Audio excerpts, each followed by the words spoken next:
Bonjour à tous et bienvenue pour ce premier webinaire confiné de chez Yomoni. On espère avant de démarrer que vous allez tous bien ainsi que vos proches.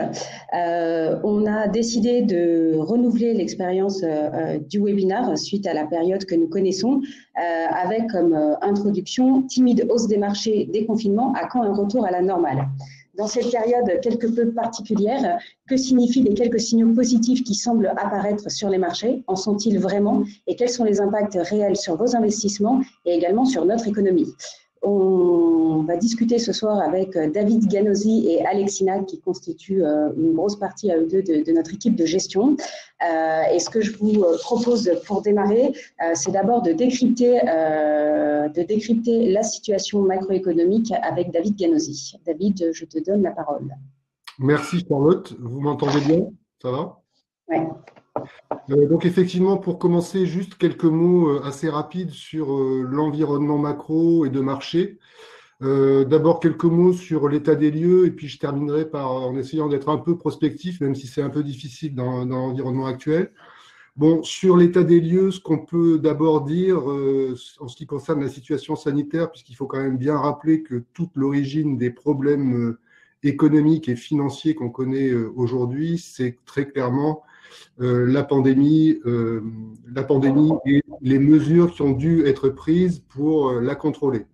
Donc, en ce qui concerne la pandémie, par rapport à la dernière fois où on s'était parlé et par rapport aux dernières communications qu'on a pu faire, globalement, il y a eu une expansion à la plupart des pays du globe. Ce qui veut dire que dans l'état actuel des connaissances de la médecine, malheureusement, la seule solution, la principale solution qu'on peut mettre en place vis-à-vis de cette pandémie, de cette maladie, c'est simplement le confinement et la distanciation sociale. Ce qui veut dire que depuis la dernière fois qu'on s'est parlé, eh bien, un nombre de plus en plus important de pays ont adopté ces stratégies-là, et ce qui veut dire qu'aujourd'hui, une grande partie de la planète est confinée. C'est-à-dire que les contacts entre individus sont extrêmement limités, que les déplacements sont très limités. Et donc, ça veut dire qu'aujourd'hui, la plupart des économies développées sont à l'arrêt. Alors, ça, c'est l'état des lieux. Quelques signaux quand même plus positifs, c'est que cette stratégie, du point de vue sanitaire, fonctionne. C'est-à-dire qu'on le voit en Europe, où on est probablement pas très loin de ce qu'on appelle le plateau, puisqu'on a un plafonnement du nombre de décès et une certaine stabilisation aussi de la progression des malades.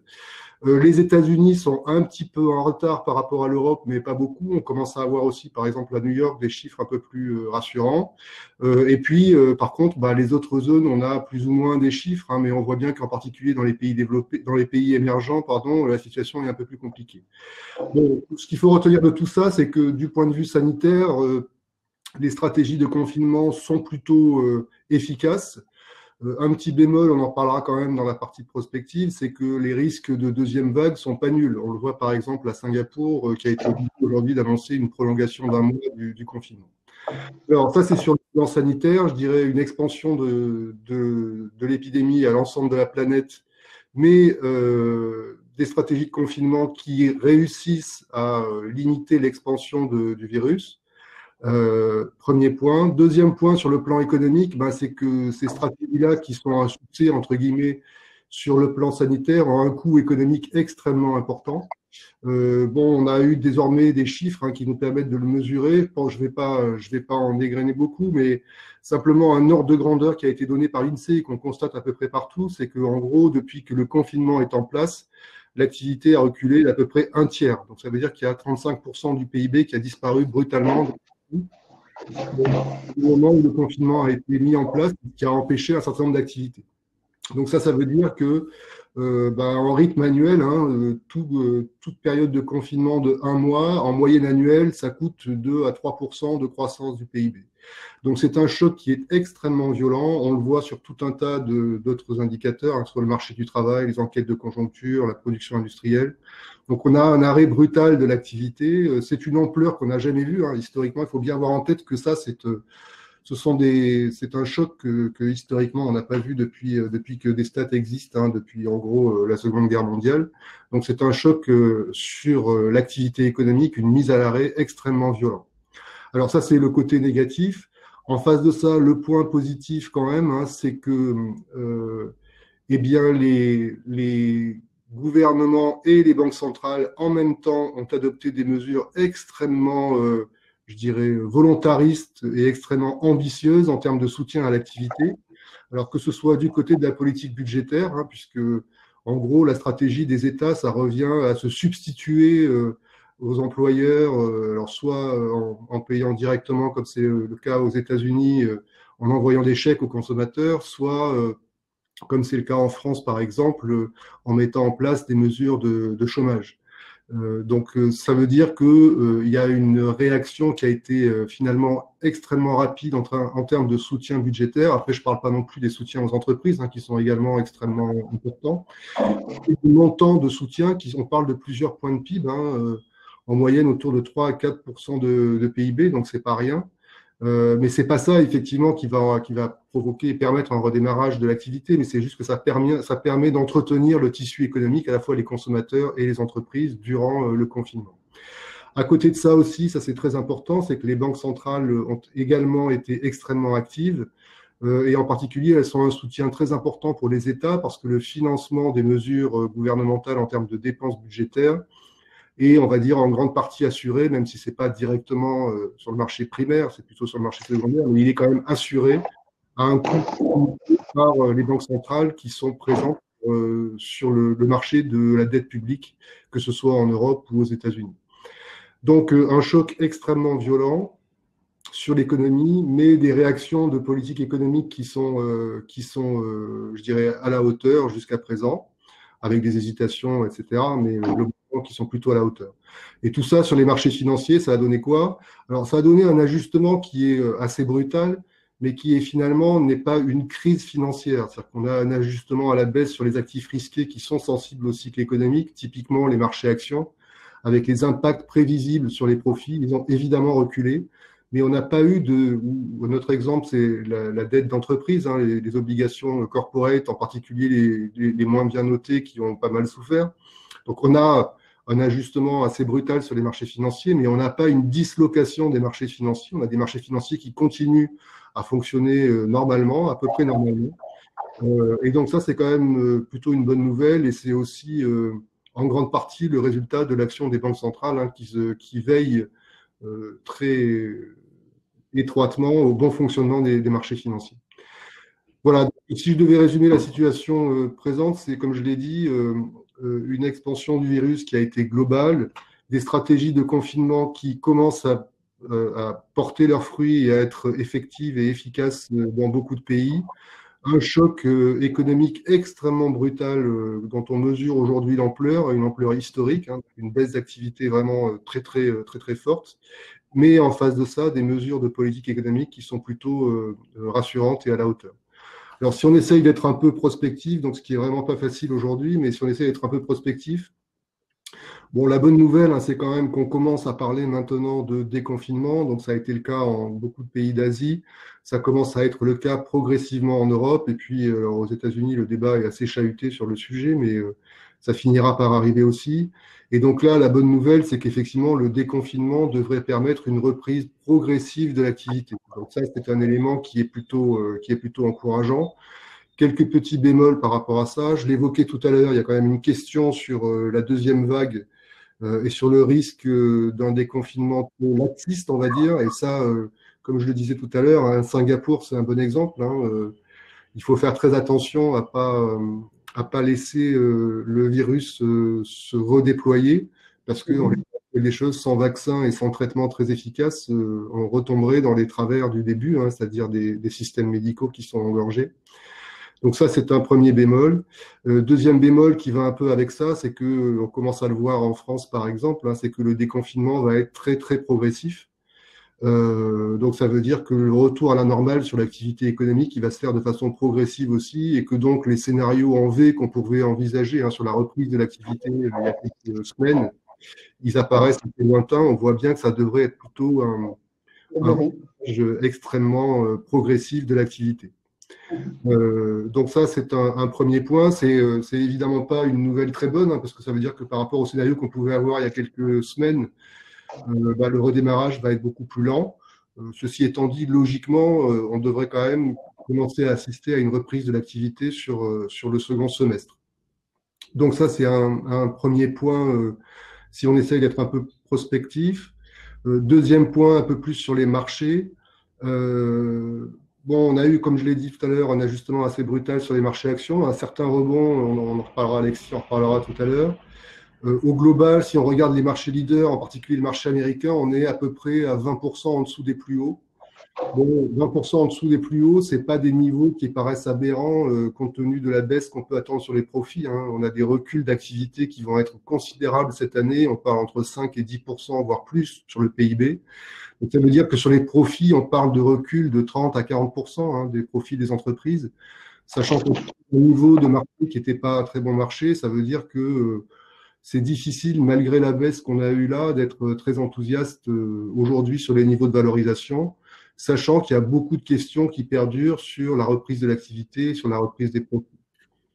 Voilà. À côté de ça, on a un environnement de taux qui reste plutôt… Donc, les taux ont bien joué leur rôle d'amortisseur, hein. On a des taux d'intérêt sur la dette publique qui ont fortement baissé. On est revenu sur des niveaux qui sont négatifs en Europe.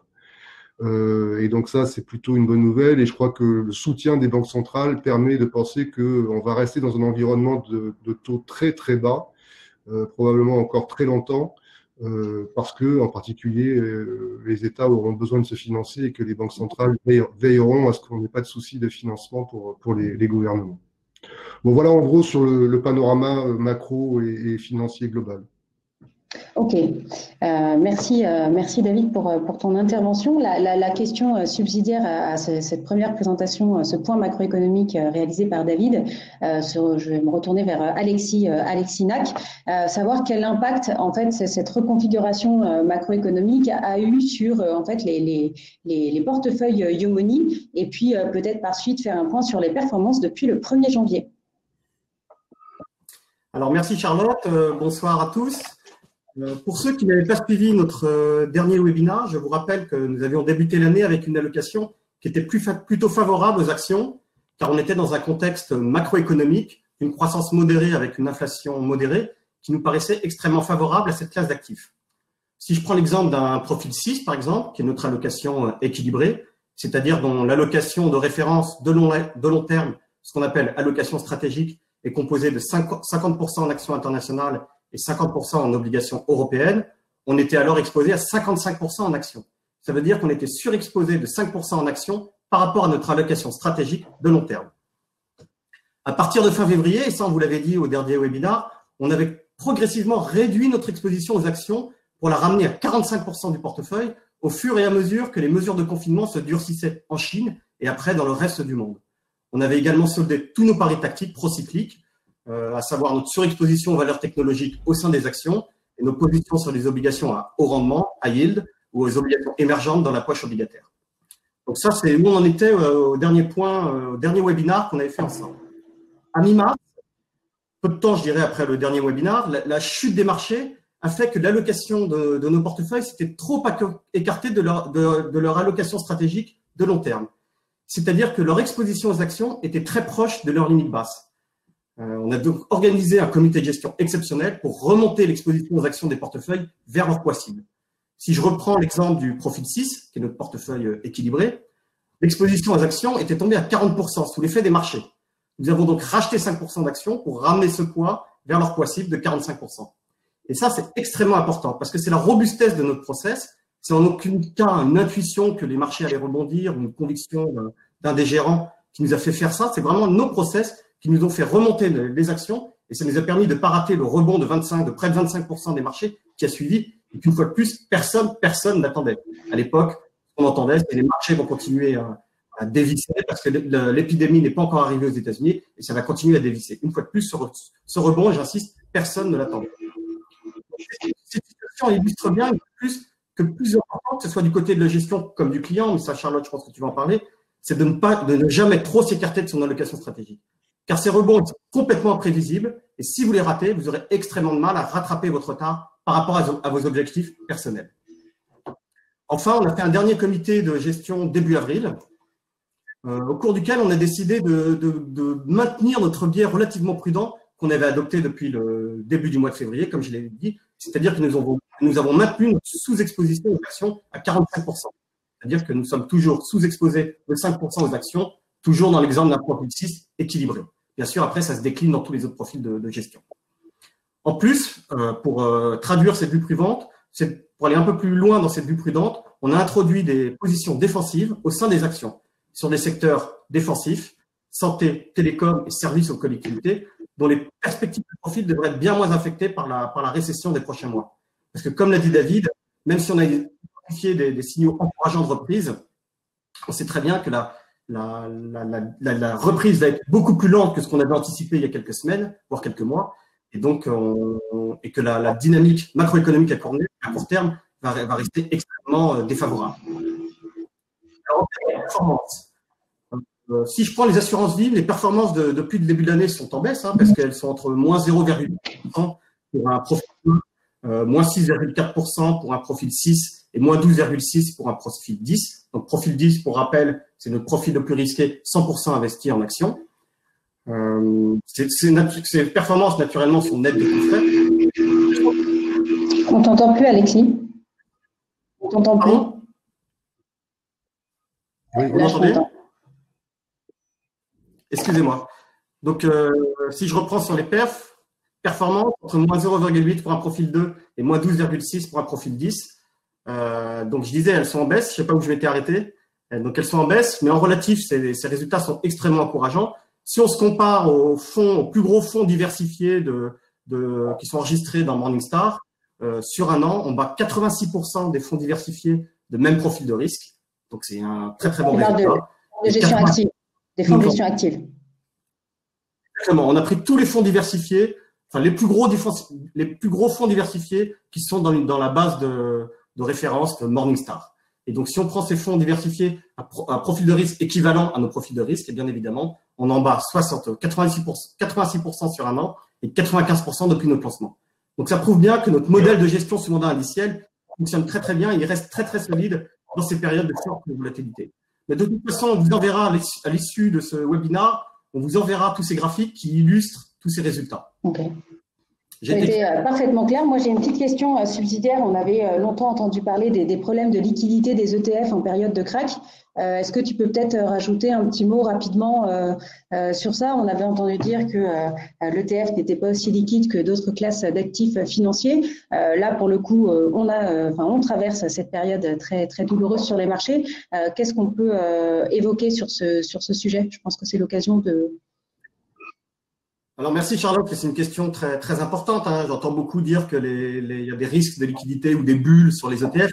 Ça, c'est totalement faux. Le risque de liquidité, une fois de plus, il vient sur la classe d'actifs. Si vous prenez un ETF sur le high yield, par exemple, sur les obligations à haut rendement, il va être moins liquide qu'un ETF sur les actions. Mais c'est en aucunement lié à l'instrument, au véhicule d'investissement, mais bien à la classe d'actifs sous-jacente. Je dirais même l'ETF est même plus liquide qu'un investissement, un instrument classique, vu qu'il offre une deuxième source de liquidité. Un ETF, je vous rappelle, il a deux sources de liquidité. Il a une source de liquidité au marché primaire, c'est-à-dire qu'on peut se fournir directement auprès du fournisseur d'ETF pour se fournir en part d'ETF. Et donc ça, le gérant d'ETF achète l'actif sous-jacent, donc il se fournit directement sur la classe d'actifs sous-jacente. Et la deuxième source de liquidité qui s'offre à vous est sur le marché, ce qu'on appelle le marché secondaire. Ce sont les parts d'ETF qui cotent en bourse toute la journée. Donc ça, c'est faux. Alors, on le voit souvent sur le pétrole en ce moment. Le sujet est revenu sur le pétrole. On a encore accusé les ETF d'être je sais qu'il y a eu des questions là-dessus, qu'on a encore accusé les ETC d'être la cause de la chute du pétrole. Une fois de plus, ce ne sont pas les ETF qui ont provoqué la chute du pétrole. C'est vraiment une situation totalement structurelle avec un double effet, un choc sur la demande, qui est naturel avec l'effet du confinement. On a eu un choc extrêmement important sur la demande, avec une baisse de la demande de 30%. Donc là aussi, c'est colossal. C'est encore des chiffres qu'on n'a jamais vus. Et en plus de ça, on a l'offre qui a explosé avec des désaccords entre l'Arabie Saoudite et la Russie qui se sont lancés dans une guerre violente des prix en augmentant leur production. Donc, vous avez une production très abondante, un choc sur la demande. Donc, les stocks sont complètement saturés et donc les prix chutent. Et donc là, ce qui s'est passé même, et ça c'est tout à fait unique, on a vu les prix des futurs sur le pétrole qui sont passés en territoire négatif. Concrètement, qu'est-ce que ça veut dire? Ça ne veut pas dire que le pétrole vaut plus rien. Ça veut dire que le contrat de livraison du pétrole qui expire aujourd'hui, en mai, tout le monde veut s'en débarrasser parce qu'en fait, détenez ces contrats aujourd'hui, vous allez être livré de pétrole et vous allez devoir les stocker. Et le stockage, les prix de stockage, comme les stocks sont saturés, les prix de stockage ont explosé, donc ça va vous coûter énormément d'argent. Donc les gens sont prêts à payer, et les producteurs de pétrole sont prêts à payer pour se débarrasser de leur pétrole, si je puis dire, en tout cas se débarrasser de ces contrats de livraison du pétrole. Ok. Écoute, tu assures parfaitement ma transition parce que une fois ce point de macroéconomique et une vision un petit peu plus éclairée sur la composition de vos portefeuilles, des portefeuilles Yomoni, le but de ce webinaire est bien évidemment de répondre à vos questions. Et une des premières questions qui nous a été posée par Nicolas, qui était quel était notre avis sur le pétrole dont l'acquisition se fait sur des prix négatifs pour la première fois de son histoire, et quelle position prenait Yomoni par rapport au pétrole, peut-être à travers les portefeuilles, de manière un petit peu plus générale. Donc, je pense que tu as bien expliqué ce qui se passait sur le pétrole actuellement. Peut-être répondre à la question de Nicolas et de lui dire comment nous nous positionnons sur cet actif à aujourd'hui. Alors, nous, comme tu dis, j'ai bien expliqué pourquoi les prix du pétrole avaient baissé. Cette configuration macroéconomique, il n'y a pas de raison qu'elle change. Comme l'a dit David, la reprise économique, elle va être très, très graduelle. Du coup, la demande de pétrole, elle va être très graduelle. Donc l'environnement global, je dirais, il n'est pas favorable à un rebond du pétrole. Nous, on n'est pas du tout exposé, alors directement, on a bien sûr des valeurs pétrolières dans nos indices, mais on n'est pas du tout exposé au pétrole en direct. Et on ne compte pas y rester. Nous, on est plutôt, comme je vous disais, dans une vue plutôt prudente. On va rester sans doute les mois qui viennent, les semaines qui viennent, dans des positions prudentes. Il n'est pas question de mettre des pétroles dans cet environnement-là. Ce serait complètement contradictoire avec nos visions, notre biais tactique qui est prudent. Puisque le pétrole, est un actif au contraire procyclique, qu'on achète en phase de croissance, voire de surchauffe de l'économie. Là, comme on est plutôt en phase de récession, ne achètera pas de pétrole, en tout cas à court terme, c'est hors de question. Ok, très clair, merci. On a une deuxième question, cette fois-ci pour David, une question de Charles, qui évoque une crise économique à deux niveaux en Europe, entre les pays du Nord et les pays du Sud. On se rend compte que face à l'épidémie et d'un point de vue structurel, d'un point de vue économique, le Nord de l'Europe et le Sud de l'Europe ne réagissent pas de la même manière. Tout d'abord, il y a des niveaux de déficit public qui sont très différents, plutôt inférieurs à 100% du PIB sur le Nord de l'Europe et largement supérieurs dans le Sud. Et on sait aussi que le Nord et le Sud n'ont pas les mêmes capacités de rebond face à la crise économique qui est en train d'arriver sur ces zones géographiques. La question de Charles est de savoir quel impact cette nouvelle configuration européenne aura sur les portefeuilles Yomoni et sur quel support à très faible risque Yomoni investit en ce moment en attente de nouvelles opportunités. Alors, effectivement, le choc de cette épidémie, il est violent sur l'Europe, en particulier parce qu'il met en avant les différences entre les pays. Et il met en avant aussi la complexité de la gouvernance européenne. Donc, effectivement, on va dire que c'est un test important pour l'Europe. Bon, ça, c'est un avis assez personnel. On voit bien que jusqu'à présent, ça tiraille un petit peu, mais enfin, ça avance du côté de la BCE. Quand on compare les premières déclarations de Christine Lagarde, qui se disait pas concernée par les spreads de l'Italie, c'était sa première conférence de presse. Quand on voit où on en est aujourd'hui, je pense qu'il y a beaucoup de chemin qui a été parcouru. Au niveau budgétaire, c'est un peu plus compliqué. Enfin, il me semble que probablement que c'est une nouvelle épreuve qui devrait logiquement renforcer, à mon sens, c'est souhaitable, mais je pense que c'est le plus rationnel aussi, qui devrait renforcer l'intégration européenne et une forme de solidarité européenne. Je pense que depuis 2008, l'Europe a traversé des crises importantes, en particulier la crise des dettes en 2011, qui fait qu'on a franchi à chaque fois des étapes supplémentaires dans l'intégration avec des mécanismes de solidarité qui ont été créés au fur et à mesure du temps. Et je pense que la dimension, entre guillemets, émotionnelle très forte de cette crise-là fait que je crois que beaucoup d'Européens auraient du mal à comprendre qu'il n'y ait pas une forme de solidarité qui joue. Donc, je pense que globalement, ça devrait plutôt se traduire par un renforcement de l'intégration européenne, même si on voit bien qu'effectivement, on l'a vu sur le sujet des Corona Bonds, ça continue à se frictionner un peu entre le Nord et le Sud, mais je pense que la tendance, elle est quand même plutôt à un mouvement vers l'intégration. Donc, voilà, ce qui veut dire que nous, franchement, au sein de la zone euro, dans les portefeuilles, on ne traite pas différemment les différentes zones. Donc, les parties obligataires aujourd'hui, elles sont très neutres en termes d'exposition. Donc, pour rappel, nos poches obligataires, C'est beaucoup d'État et un peu d'investment grade, donc d'entreprise, mais toujours très bien noté. Donc ça veut dire que toutes nos obligations sont bien notées. Et aujourd'hui, on n'a pas de biais, je dirais, hyper défensif sur la partie obligataire qui serait de mettre des obligations allemandes, du Bund par exemple, ou on va dire des obligations nordiques. On a une exposition obligataire qui est assez neutre en termes d'exposition globale, mais uniquement, comme l'a dit Alexis tout à l'heure, on n'a plus de diversification sur du high yield, on n'a plus de diversification sur des émergents. On est vraiment que zone euro aujourd'hui et obligations bien notées, donc investment grade. Ok, donc a priori pas de dislocation à venir de l'espace Schengen.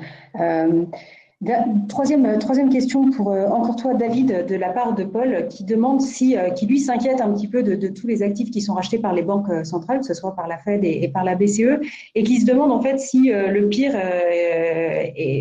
est encore à venir sur les marchés, et à savoir si en fait la réalité économique désastreuse telle qu'elle est en train de se dessiner sous nos yeux, est-ce qu'elle est déjà digérée par le marché ou pas du tout? Bon, c'est une question difficile. Ouais. Est-ce qu'elle est déjà, bon, comme je disais tout à l'heure, on a eu un ajustement de 20% sur les cours boursiers. Je pense que ça veut dire quand même que les marchés actions ont intégré que la réalité économique ne va pas être très brillante dans les prochaines semaines et prochains mois, en particulier au niveau des résultats des entreprises. Je pense que le marché a bien intégré ça. Maintenant, est-ce qu'il intègre, quel scénario il intègre pour l'avenir et pour le futur, c'est assez difficile à dire. Je pense que potentiellement, et c'est ce que disait, ça se traduit par le positionnement toujours relativement prudent que mentionnait Alexis tout à l'heure dans les portefeuilles, on peut quand même encore avoir de potentielles mauvaises surprises pour le marché au moment des publications de résultats en particulier, parce que, comme je le disais tout à l'heure, premièrement, on a une incertitude très forte sur l'ampleur finale de la récession qu'on est en train de connaître. On sait qu'elle va être très violente, mais je dirais qu'à 5% près, on ne le connaît pas. On ne connaît pas l'ampleur de cette baisse. Et 5% sur la croissance du PIB, ça fait plusieurs dizaines de pourcents sur la croissance des profits. Et donc, ça veut dire que les baisses de profits cette année, elles vont s'étaler entre 30, 40, peut-être 50%, voire plus, sur les profits des entreprises. Et comme je le disais tout à l'heure, même si on a eu une baisse de 20%, ça veut dire qu'on pourrait encore baisser si on a de tels reculs sur les profits. Donc, je dirais que il me semble que les marchés intègrent quand même une bonne partie des mauvaises nouvelles. On ne va pas se prendre pour plus malin que le marché en considérant qu'il se trompe sur ses anticipations. Mais franchement, le niveau d'incertitude sur le scénario final de croissance et donc de résultats des entreprises, et puis l'ampleur qui n'est pas si monstrueuse que ça, de la baisse qu'on a connue. Pour rappel, la crise de 2008, c'était à peu près 50% de baisse sur les grands indices. Là, au plus bas, on a baissé à 30-40% et aujourd'hui, on est autour de 20%. Ouais. Le fait c'est qu'en 2008, ça s'était un peu plus étalé, quoi. C'est-à-dire que c'était un peu moins brutal, un peu moins en vertical, non?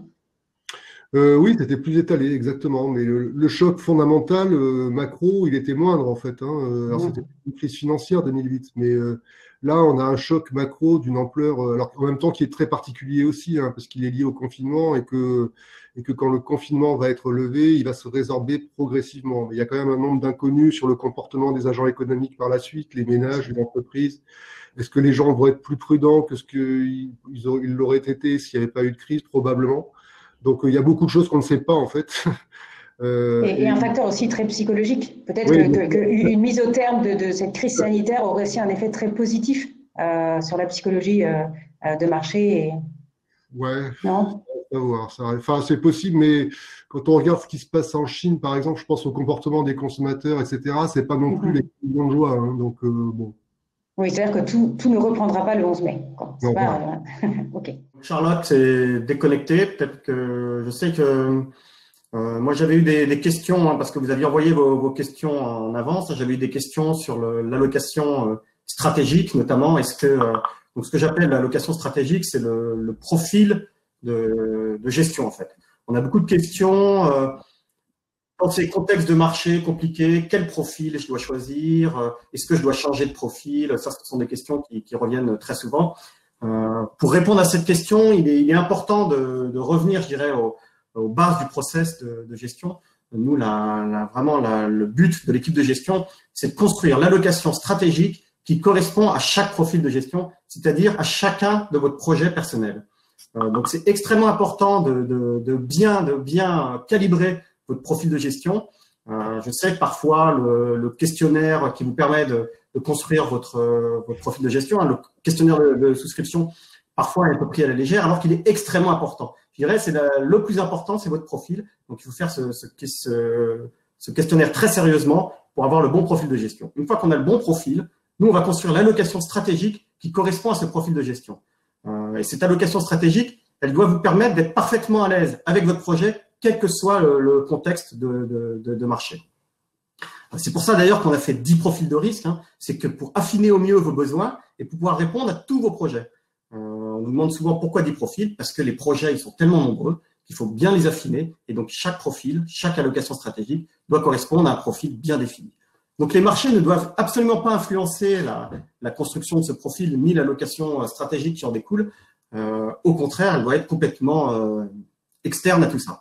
Si je prends l'exemple d'un profil 10, par exemple, qui est le plus risqué, qui est 100% en action, ça implique que vous avez un horizon de placement qui est très long, hein, qui est, je dirais, entre 8 et 10 ans. Et donc, ça permet cet horizon de placement permet largement d'absorber un cycle de récession. Même s'il y a une récession qui est très sévère, cet horizon de placement, il doit vous permettre largement d'absorber des actions. Donc, vous n'avez pas à vous poser cette question. Après, on a un biais tactique, en effet, parce que nous, on va modifier l'allocation stratégique en fonction des marchés. C'est ce qu'on a un peu expliqué tout à l'heure, hein, en fonction de notre analyse macroéconomique. Et on s'appuie uniquement sur l'analyse macroéconomique, hein, pour être totalement objectif. On va modifier l'allocation stratégique en fonction du contexte macroéconomique du moment. Et donc, mais une fois de plus, avec un biais tactique mesuré, parce que la priorité, c'est quand même de ne pas trop s'écarter de l'allocation stratégique, parce que ce qu'on prône, ce qu'on conseille aux clients, il ne faudrait pas que nous, on le fasse dans la gestion. Donc, il ne faut surtout pas changer de profil dans ces contextes-là, parce que si votre projet a bien été défini, normalement, vous devez être parfaitement à l'aise avec votre profil de gestion.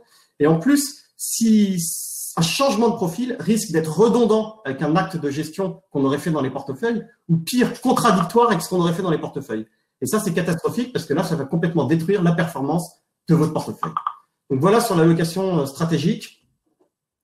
Je ne sais pas si David, tu avais un mot pour conclure. Oui, on avait une petite question quand même aussi qui me paraissait intéressante sur la montée de l'endettement public, hein, avec la crise et qu'est-ce qu'on pouvait en attendre à long terme.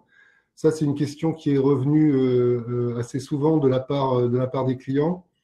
Et je dirais qu'effectivement, donc, comme on l'a dit tout à l'heure, hein, vu que les gouvernements et les États se sont substitués en fait aux entreprises pendant la crise, un des éléments majeurs qui va sortir de tout ça une fois que les économies auront redémarré, c'est évidemment un endettement public qui aura considérablement augmenté, hein. En France, on évoque des chiffres assez impressionnants de très forte montée de la dette et puis du déficit public, mais c'est le cas dans la plupart des pays développés. Et donc, ça peut inquiéter certains. Je pense que, premier point, sur la question des taux d'intérêt qui fait un peu peur, je pense qu'il y a deux remarques à faire. Comme je l'ai dit tout à l'heure, il faut bien avoir en tête que les banques centrales sont présentes pour aider à maintenir les taux d'intérêt très bas et qu'elles vont évidemment continuer à le faire. Donc ça, c'est un premier point. Il faut se rappeler, par exemple, qu'en 2008, on avait connu une situation à peu près similaire, puisque l'endettement, les finances publiques s'étaient beaucoup dégradées pendant la crise de 2008-2009, et ça n'a pas empêché les taux d'intérêt de continuer à baisser, en particulier parce que les banques centrales étaient très présentes. Donc ça, c'est un point à avoir en tête. Je pense que l'exemple japonais aussi, il montre que on a fait un article ce mois-ci dans la newsletter sur ce sujet-là, c'est que l'exemple japonais nous montre bien que la forte poussée de l'endettement public ne conduit pas forcément à une remontée des taux d'intérêt, et l'exemple japonais le montre très très bien. Ça, c'est un premier point. Deuxième point qui peut faire un peu peur aussi, c'est l'inflation. Et là, je dirais que notre vue, elle est quand même… donc la question étant, est-ce que l'action des banques centrales et cette montée de l'endettement public ne vont pas conduire à une reprise de l'inflation? Je pense que là, et c'est vrai que certains avancent cette hypothèse-là. Là, on s'inscrit quand même assez carrément en faux par rapport à ça, dans la mesure où globalement, ce qui se passe là, hein, c'est plutôt un choc déflationniste très fort, puisqu'on va avoir une très forte montée du chômage, on a un recul de l'activité, donc c'est typiquement un choc déflationniste. et que donc ça devrait plutôt conduire à une inflation plus basse. On parlait Alexis parlait du pétrole tout à l'heure, hein, c'est un très bon exemple. Hein, voilà, c'est un gros choc déflationniste sur l'économie mondiale. Et l'autre point par rapport à ça, c'est là aussi la création monétaire, hein, qui est en train d'être mise en place par les banques centrales pour soutenir les marchés et en particulier soutenir les marchés de dette publique. C'est pas non plus un élément qui est très inquiétant de ce point de vue-là. Là aussi, on a l'exemple japonais qui montre bien qu'une banque centrale qui intervient massivement, ça conduit pas forcément à une reprise de l'inflation.